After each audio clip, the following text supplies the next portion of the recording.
आप सभी लोगों को मैं कविता कार्की की तरफ से प्यार भरा नमस्कार और सर्वप्रथम आप सभी लोगों को हिंदू नववर्ष व चैत्र नवरात्रि की हार्दिक शुभकामनाएं। आज नवरात्रि का दूसरा दिन है और मेरा भी व्रत है, तो माता रानी की कृपा सदा सब पर बनी रहे, ये मेरी मनोकामना है।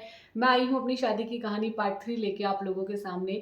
मैंने पार्ट 1 पार्ट 2 दोनों बनाए थे, तो बहुत सारे लोगों ने मुझसे निवेदन किया था, कमेंट किया था, मैसेज किया था कि आप पार्ट 3 ज़रूर बनाना। तो आप सब लोगों की डिमांड्स पे मैं आई हूँ पार्ट 3 लेके।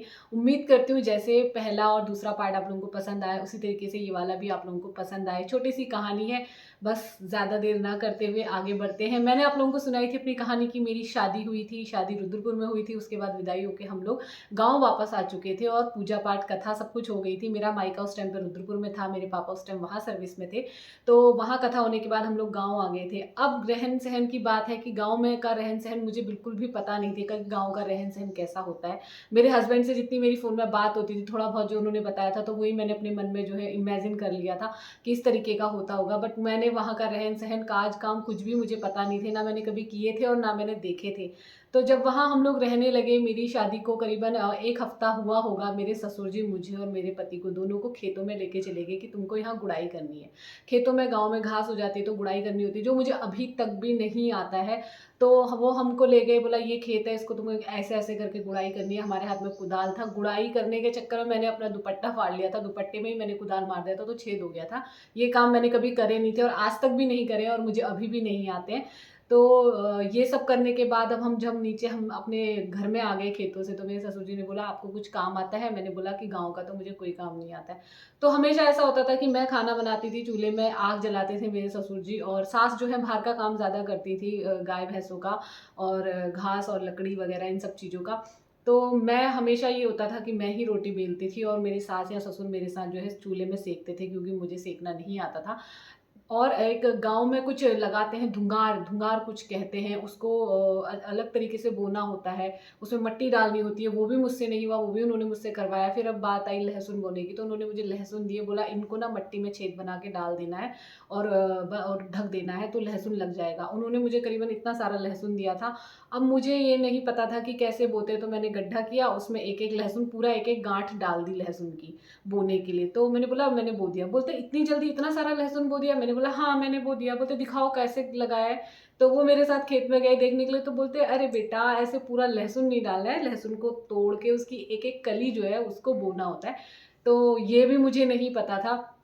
तो हम लोग करीबन गाँव में शादी के बाद 1 महीने तक हम रहे होंगे, उस बीच में हमारी पूजा भी हुई और जो भी घर के थोड़ा बहुत, मैंने गाय का दूध भी निकाला है। जी हाँ, मेरे ससुर जी ने मुझसे निकलवाया कि निकालो, निकालो, काफ़ी टाइम लगा बट निकाला, लेकिन एक आध बार निकाला मैं भूल गई हूँ। मतलब इसलिए सिखाया कि ताकि कभी ज़रूरत आने पे मैं भी वो सारी चीज़ें कर सकूँ, बट मैं सीख नहीं पाई वो सारी चीज़ें। तो मैंने थोड़ा बहुत ही जितना भी था मैंने थोड़ा बहुत किया, उसके बाद मैंने ज़्यादा कुछ ऐसा काम किया नहीं। और लकड़ी से आग, जो मतलब जो भी चूल्हे में आग जलाते हैं, वो तो मैं कभी कर ही नहीं पाई। मैंने आज तक भी ये सारी चीज़ें कभी भी नहीं सीखी। तो 1 महीना जब भी हम जितना भी हम लोग गाँव में रहे, तो थोड़ी-थोड़ी चीज़ें जैसे घर लीपना, ये भी मैंने करा है, दूध निकालना भी मैंने करा है, चूल्हे में खाना बनाना भी मैंने करा है। एक बार मुझसे बर्तन धोने के लिए कहा गया, तो गाँव के जो बर्तन होते हैं जिसमें चूल्हे में खाना बनता है, वो काले हो जाते हैं। तो मैंने उस बर्तन को धोया, वो अंदर से पूरा साफ़ हो गया, बाहर से वो काला था। मुझे ये नहीं पता था कि उसको राख से धुला जाता है। मैं साबुन से धो रही थी बर्तन, विम बार जो आता है, मैंने बर्तन धोया, अंदर-अंदर से, बाहर से काला था। मैंने कहा चूल्हे में तो बर्तन काले ही होते होंगे, तो ये ऐसा ही रहता होगा। मुझे नहीं पता कि उसको घिसना पड़ता है बहुत ज़्यादा। तो मैंने वो पतीला वैसे ही धो के रख दिया। अब मेरे ससुर जी आए तो बोलते ये पतीला किसने धोया है? मैंने बोला ये मैंने धोया है। तो बोलते बेटा ये कैसे धोया है? ये तो साफ़ ही नहीं हुआ है। मैंने कहा ये तो काला ही रहता है ना, पीछे की साइड से इसको चूल्हे में रखते हैं तो ये काला ही रहता है बर्तन।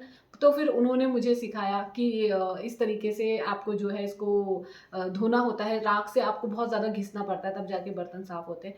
तो 1 महीने तक हम लोग गाँव में रहे, पूजा-पाठ करी। अब गाँव से बहुत दूर-दूर से लोग देखने के लिए आते थे, नई-नई शादी हुई है तो ब्योली को देखने जाएँगे और दुल्हनिया को देखने जाएँगे, तो बहुत सारे लोग आते थे दूर-दूर से। और मुझे अभी भी याद है कि मेरे हस्बैंड के चाचा की लड़की स्कूल में पढ़ती थी, तो उसकी सहेलियाँ बहुत सारी आती थी देखने के लिए। बोलती थी कि हमने सुना है कि तेरी भाभी बहुत ज़्यादा सुंदर है, बहुत खूबसूरत है, तो सब लोग देखने आते थे। और गाँव के लोगों की आदत आप लोगों को पता है कि वो देखने तो आते हैं, बच्चे बूढ़े जो भी होते हैं देखने आते हैं, तो वो देखने से ज़्यादा खुद ही शर्मा जाते हैं। दरवाजे के पीछे या पर्दे के पीछे जाके छुप जाते हैं।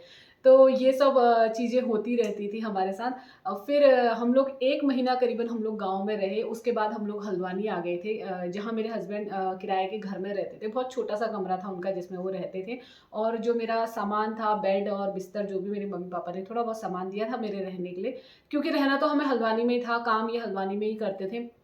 तो इसलिए हम लोग हल्द्वानी आ गए। वो सारा सामान हमारे किसी रिश्तेदार के घर में हम लोगों ने जो था रखा हुआ था। तो फिर वो सामान भी उनके घर में रखे-रखे, उनकी भी जो जगह थी सारी यूज़ हो रही थी, मतलब हमारे सामान के लिए यूज़ हो रही थी, उनका कुछ यूज़ नहीं हो पा रहा था। तो 1 महीना हम लोग गाँव में रहे, उसके बाद हम लोग आ गए।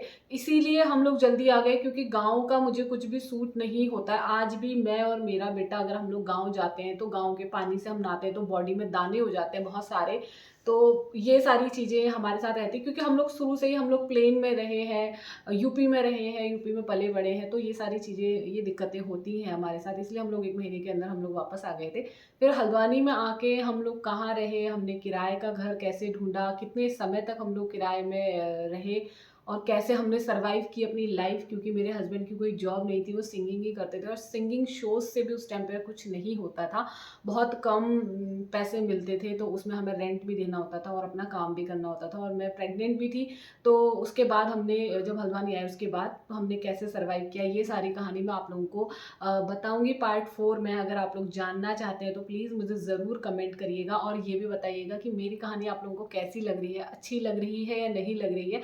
क्योंकि इसमें जो कुछ भी है, कुछ भी बनावटी नहीं है, रियल है। मैं कुछ भी सोच समझ के कभी भी नहीं बोलती हूँ। सीधे से मुझे याद आता है कि मुझे बनानी है वीडियो, तो मैं बस कपड़े चेंज करती हूँ अपने, और मैं वीडियो बनाने के लिए फ़ोन आगे रख के वीडियो बनाना स्टार्ट कर देती हूँ। मैं याद भी नहीं करती हूँ कि क्या हुआ था। मुझे जो-जो याद आता है मैं बताती रहती हूँ।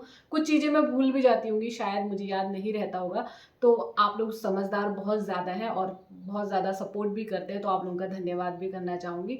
तो मुझे ज़रूर बताइएगा कि किस-किस को पार्ट 4 भी चाहिए, फिर किस-किस को पार्ट 4 देखना है। प्लीज़ मुझे ज़रूर कमेंट में बताइएगा, ताकि मैं पार्ट 4 भी बहुत जल्दी बना सकूँ आप लोगों के सामने। तो मिलते हैं जल्दी अच्छे वीडियो के साथ। तब तक आप लोग हमारे डेली व्लॉग्स जो है वो तो देखते ही रहिए। मैं अपने वीडियो हो सकेगा 2 या 3 दिन में, 4 दिन में बना के डालती रहूँगी। वीकली 2 वीडियो बनाऊँगी। तो अभी मैं इस वीडियो को यहीं पे अंत करती हूँ। व्रत भी है, ज़्यादा बोलने में भी, अब जैसे 9 दिन के व्रत है तो बोलने में भी ताकत लगती है, तो थोड़ा-सा कम बोलना ही सही है। खाने-पीने की तैयारी करते हैं।